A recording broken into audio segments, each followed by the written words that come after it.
Hello guys, 안녕하세요. We are now on 460. 사백 60번 문제. Okay? So sabi niga, 커피 한 잔 하고 샌드위치 하나 주세요. Okay? So 주세요, please. Then 하나, one. So please give me one. So please give me one sandwich. Okay, sandwich. 한 잔하고 하고 means guys and, no?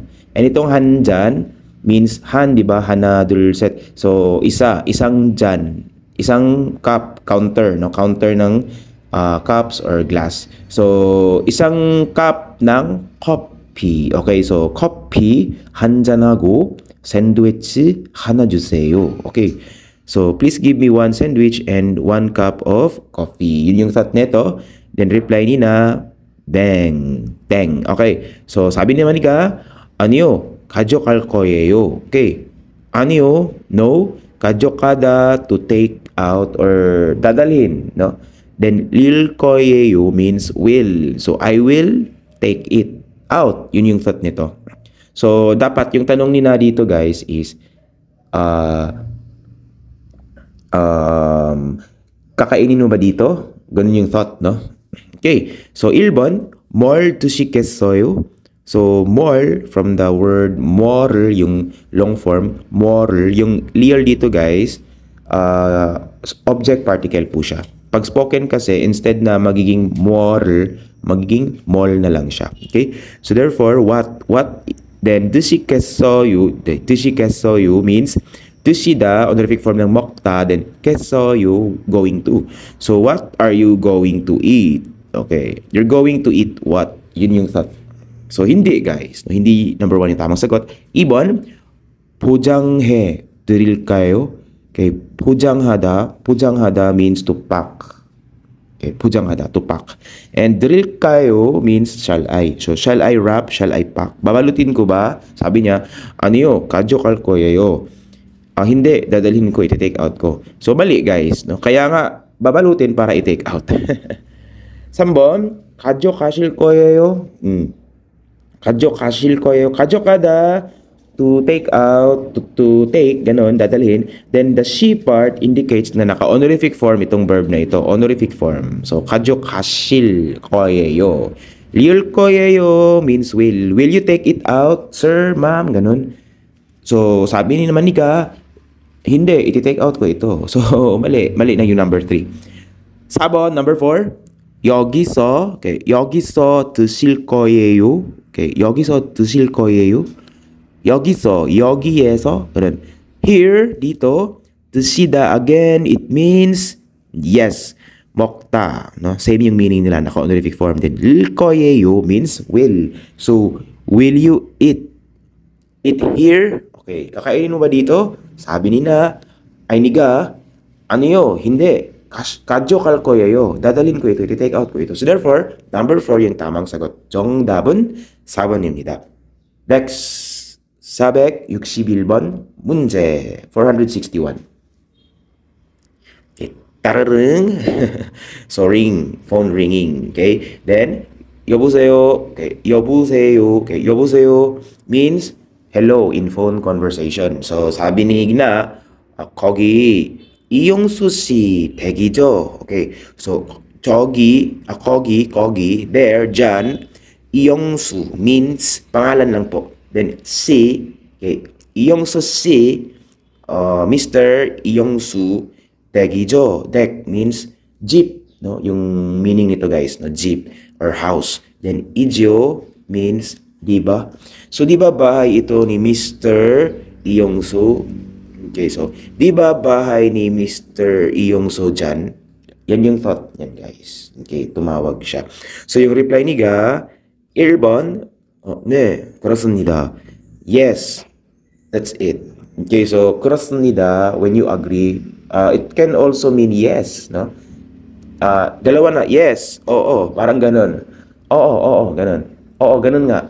That's the thought. Kasi yung 그렇습니다 from the verb 그렇다 which means to be like that. Okay? Again, ginagamit itong 그렇습니다 when you agree or when something is right. Okay? So, yes, tama po. That's the thought. So number 1 yung magiging tamang sagot natin dito, guys. Number 2, 네, 네, 실례합니다. Yes, sorry, excuse me. So, 아닙니다. 3번, 네, 거기 있습니다. 네, 거기, there, then 있습니다, andyan. So, there is. Yes, there is. Oo, andyan. So, 아닙니다. Okay, out of the context. 4번, 네, 처음 뵙겠습니다. 네, yes, 처음 뵙겠습니다. 처음 뵙겠습니다. It means, guys, nice seeing you for the first time, no? So, 뵙겠다 kasi can be the honorific form of 만나다, diba? This is the honorific form of saying 만나서 반갑습니다. So, medyo higher yung politeness niya, no? Ganon. So, compared to 만나서 반갑습니다. So, if you say 처음 뵙겠습니다, yung thought lamang po nito is nice seeing you or meeting you for the first time. So, 아닙니다. So, therefore, number 1 po yung tamang sagot dito, guys. So, 정답은 1번입니다. So, 462. 사백 62번 문제. So, 사비 니가 어서 오세요, 손님. Okay. So, 어서 오세요, 손님. ganun. 손님, customer. Then, 어서 오세요 means welcome, no? 어서 오세요, 손님. ganun. Then, 땡, blank. So, sabi nina, yung customer, 휴대폰을 하나 사고 싶은데요. Okay. So, 휴대폰, cellphone, 하나, isa, 사고 싶은데요. 사다, to buy. Then, itong 구십, guys, ito, it means gusto, want. And the undeyo part, yung nuance niya sa Tagalog, it means sana, no?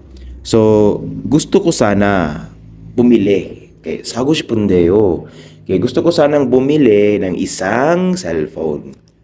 휴대폰을 하나 사고 싶은데요. Okay, so gusto ko sanang bumili ng isang cellphone. 최근에 나온 걸로, 최근, recently 나온 걸, 나오다 to come out, lumabas. Then the 능걸, ito guys, 능걸, it means a thing, no? A thing na lumabas, yung bagay na lumabas daw. Itong 능걸, it refers to the cellphone itself, yung bagay na cellphone. Then, recently, no? Then, 루,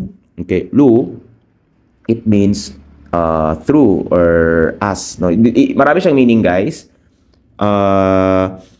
If you say naong 걸로, okay, so yung bagay na kakalabas lang recently o yung latest model, yun yung thought nito. Then 보여주세요, 보여주세요 means please 보이다, show me, no? 보여주세요 means ipakita mo. So ipakita mo yung bagay na kakalabas lang recently. So, latest model. So, ano kaya yung sinabi ni God dito? Okay, so, 1번, 실례합니다. 실례합니다 is excuse me. Okay, 아닙니다. 2번, 뭘 드시겠어요? 뭘 드시겠어요? 뭘, what are you going to eat? Diba? Same kanina sa 460. Choice number 1. 아닙니다. Hindi pagkain yung pinag-uusapan dito, guys. Cellphone. 3번, 괜찮으시겠어요? Okay, 괜찮으시겠어요? 괜찮다 means to be okay, to be fine. Then 으시 part indicates na naka-honorific yung verb, no? So 괜찮으세요, okay, yun. Are you okay? Instead of saying 괜찮아요, you can say 괜찮으세요, especially to 사장님, no? 사장님께 괜찮으세요? 라고 그렇게 물어보시면 돼요. So you can ask like that. 사장님, 괜찮으세요? Okay, are you okay? Instead of saying 괜찮아요. Naka-honorific form din. 시겠어요, 겠어요. 괜찮으시겠어요? Will you be okay? Ganun yung thought nito, guys, no? Will it be okay? Okay lang po ba? Okay, that's the thought. 아닙니다.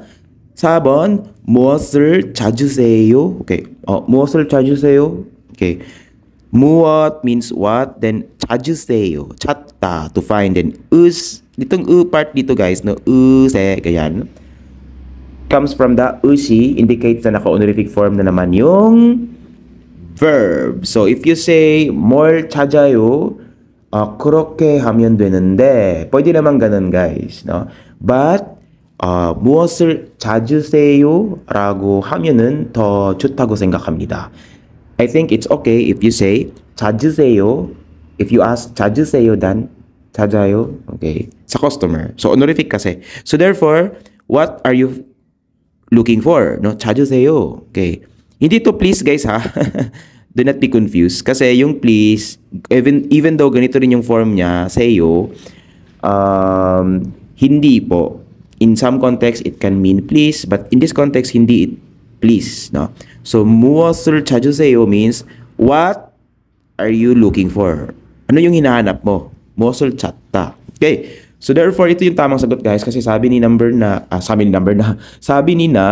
휴대폰을 하나 사고 싶은데요. Okay, so 4번, number 4 yung tamang sagot.